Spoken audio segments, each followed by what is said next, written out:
celebrating in the end zone. But Joseph, Tennessee signing Matt Hasselbeck, what do you think is going to happen there? You think Well, they're just going to use him as like a veteran role, or do you think they're actually going to try to get him to take yeah, control? it kind of sounds like last year whenever Cleveland signed Jake Delhomme to try to mentor Colt McCoy. It's kind of the same way, but with Jake Locker, because Jake Locker he just needs that veteran to just show him the way, because he's lost. I think he just doesn't.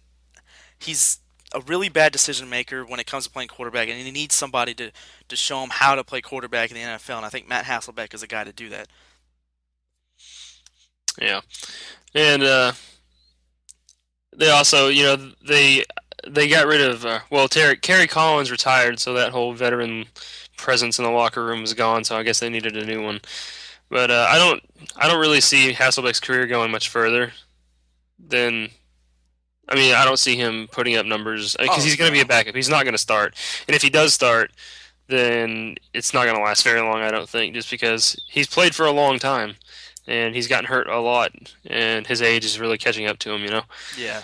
But in return for trade or getting rid of Hasselbeck, the Seahawks acquired Tavares Jackson, former Minnesota Vikings quarterback, and one of the biggest question marks I've ever really seen at quarterback in recent years, because sometimes he looks promising and then he looks horrible at other times.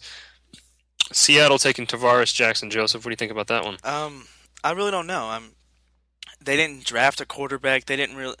I don't. I don't think Tavares Jackson's the guy for Pete Carroll. Um, I think their man is still Charlie Whitehurst. Although I don't really. I've never seen enough of Charlie Whitehurst to see what he's capable of. But um, I guess it's just just a kind of a safety valve if Whitehurst goes down or just isn't doing very well. Yeah, and and then, like I said earlier, there are teams with big cap issues, and they had to get rid of some players. And I have right here the Baltimore Ravens got rid of. They just went overhaul, man. They released Derek Mason, Todd Heap, Willis McGahee, and Kelly Gregg, saving $18.6 million in cap. The only one of those people that they released that I kind of didn't understand was Todd Heap. Yeah, what he was their go-to guy like all last year. He was, and when you've got a guy that when you got a guy that the crowd has their own chant for, he's kind of a big deal in that city. So and like he was just I still don't understand why they got rid of Todd Heap. It's got to just be a money issue, I honestly. guess, but I don't. They didn't have anybody else behind him that's going to be a good playmaker coming out of the tight end position. It doesn't. That's a really.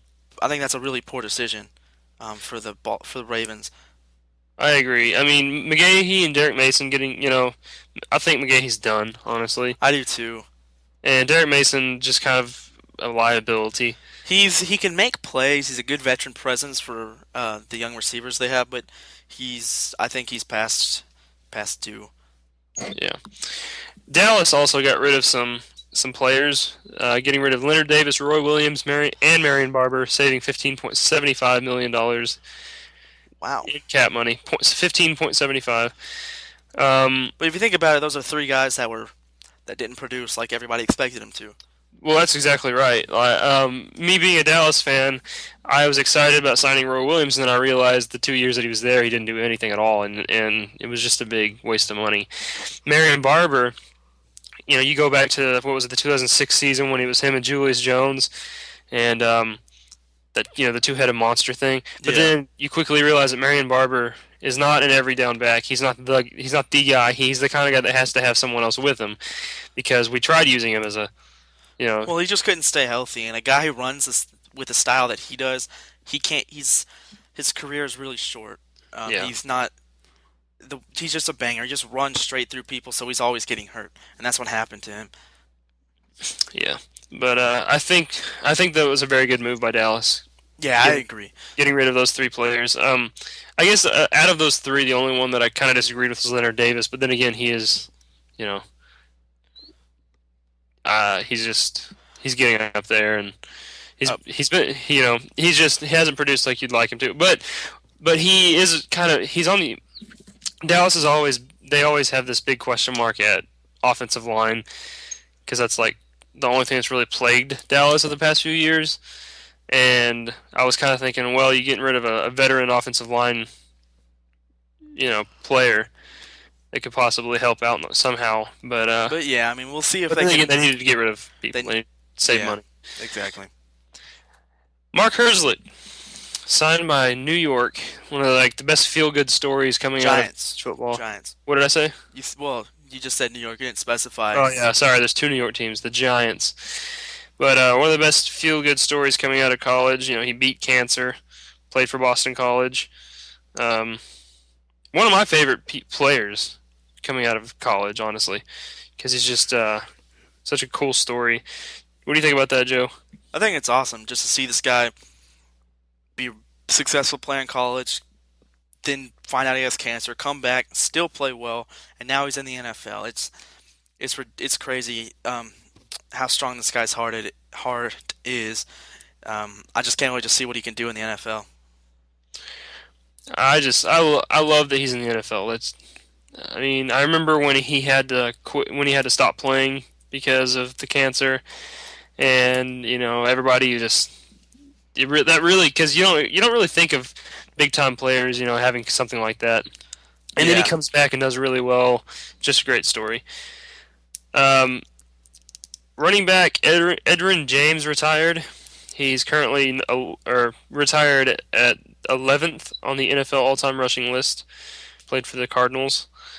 Um, Not really much to say about that one. He's just no, well, he was a good player back in his day at Indianapolis, but yeah, his time has come, and yeah, just it was gonna happen. And the last one before we go to break, Washington Redskins re-sign wide receiver Santana Moss on a 3-year deal worth 15 million.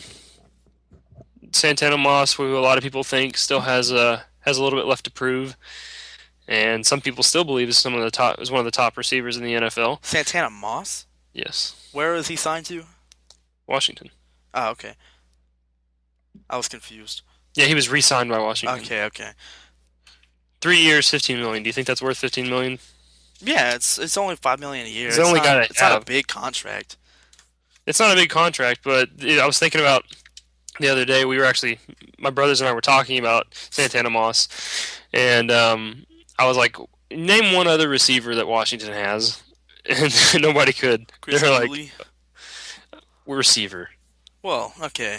Yeah, I can't really think of anybody else. Malcolm Exactly. Kelly. Right. Okay.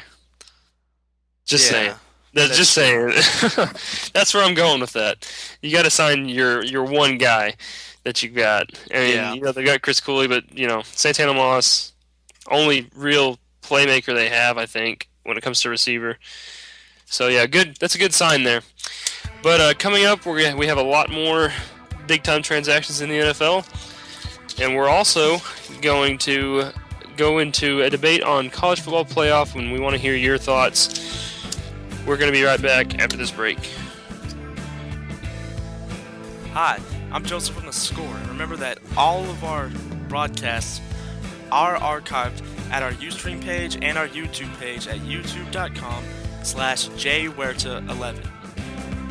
Also remember to look us up at our Facebook page at facebook.com/thescore with Chase Eford and Joseph Huerta with no spaces. And if you would like to follow us on Twitter, you can follow Chase at twitter.com/Chase Eford. And if you would like to follow me, Joseph, you can follow me at twitter.com/thescore_Joseph.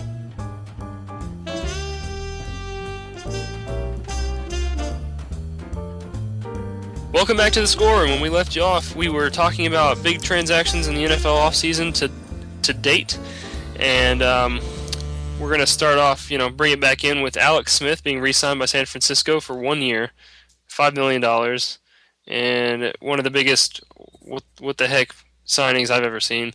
We really think that? I really do. I I think I think a lot of it has been a lot of the trouble with Alex Smith progressing is every single year he's getting a new head coach, and another thing is he's never had a solid offensive line, so he's always getting pounded. Whoever stands back there behind center is always getting pounded, and like I said, they never have a good coach, so it's really hard to progress when a lot of stuff like that's going on around you. but now he's got a guy that they think they can be a solid coach